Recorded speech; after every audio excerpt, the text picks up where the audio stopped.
Okay, we're back, and we're going to continue where we left off. The last thing we talked about was the handguard contact. The last thing that you need to really check on the front of the stock is the stock ferrule. Okay, now the stock ferrule, you just want to make sure if you grab it, you wiggle it, and it stays put. If it wiggles a little bit, you're going to want to re-glue it or something, secure it somehow. But basically, JB Weld or some kind of an epoxy should work just fine. That's about it for that. So to check everything else from here back, we're going to have to take the action out of the stock, and what we're going to do is inspect things inside the stock that you can't see with the handguard installed. Okay, so within the stock, what you want to inspect for really in here is just for rubbing or some kind of a contact mark. And it seems about right here or around here we have some rub marks from where the gas cylinder is touching inside the stock, and that's really bad for accuracy. It's really going to mess you up, and you're either going to have to, now for this particular rifle, it has negative draw pressure, so everything is sitting down quite a bit lower than it should be. So once we correct that action fit to the stock, hopefully that'll take care of the rub marks. If not, we'll have to take care of those rub marks later. Also, if you have screws instead of rivets for your front sling swivel, you want to make sure that they're not protruding above those holes, and to make sure that nothing rubs inside there. So moving back along the system, what we're going to have next is the gas piston and how it interfaces with the operating rod, or the end of the operating rod. Okay, so what we're going to check for here is the gas piston to operating rod alignment, or gas cylinder to operating rod alignment. So you can see in this particular sample, the operating rod is hitting to the to what, for me the right, for you the left. So it's hitting off to the side. Okay, and what that means is it's not perfectly hitting the gas piston as it travels forward, so it's going to hit it at an angle, and it's going to throw in additional movement, side to side lateral movement, that you don't want during cycling. Okay, and also what you want to check is your operating rod guide to make sure it's tight. So in this case, what I have is a loose fitting operating rod guide. So you see how this operating rod can shift from left to right, and that's really bad. What you don't want to be able to move this. You want this, the only slop there should be is the mechanical slop between the operating rod and the hole for the operating rod guide. Okay, so not only do we have a misalignment, we have something that's loose, and you really want to get that fixed as soon as you can. And that can be fixed by knurling the barrel where the operating rod guide mates to, and epoxying it as well.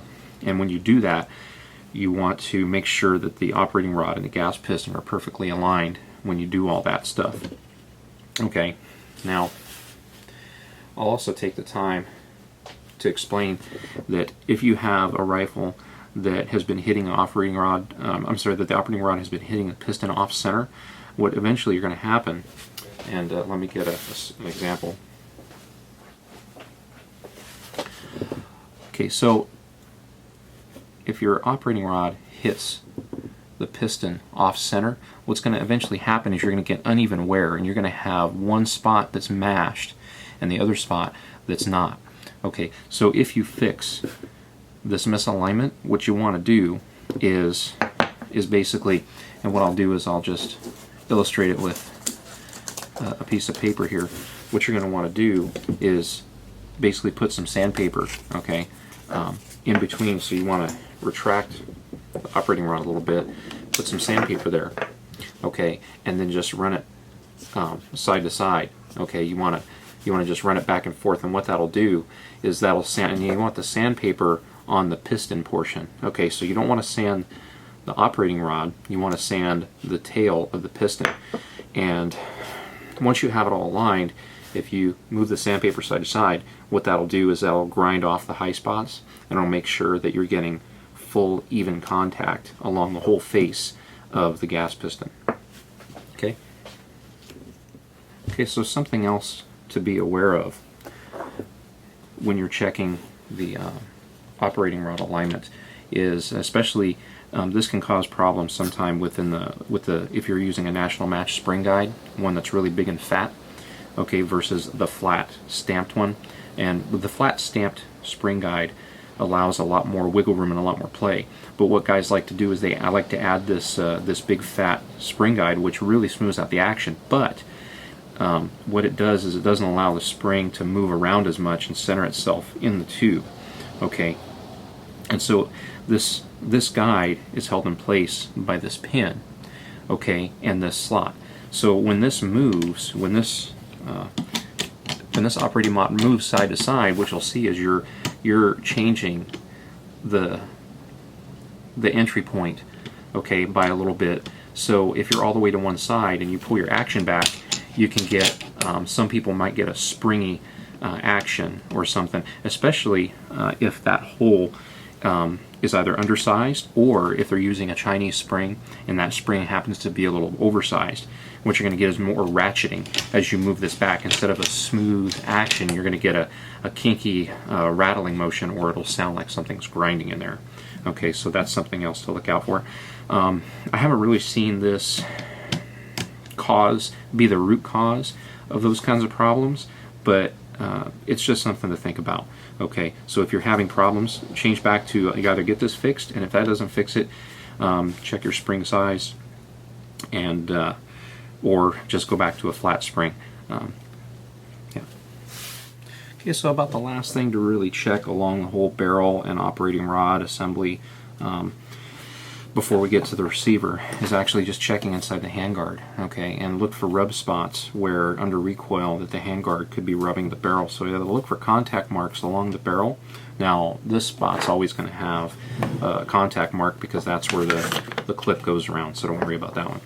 But look for any contact marks around the operating rod guide, okay, and what you'll notice is I do have some kind of a mark about right here inside the handguard, okay, where this operating rod guide. Now this is a used handguard, so it may not be rubbing on this particular assembly. That may have been from a previous rifle, because right here I don't really see any evidence of rubbing, plus this rifle has barely been shot as it is.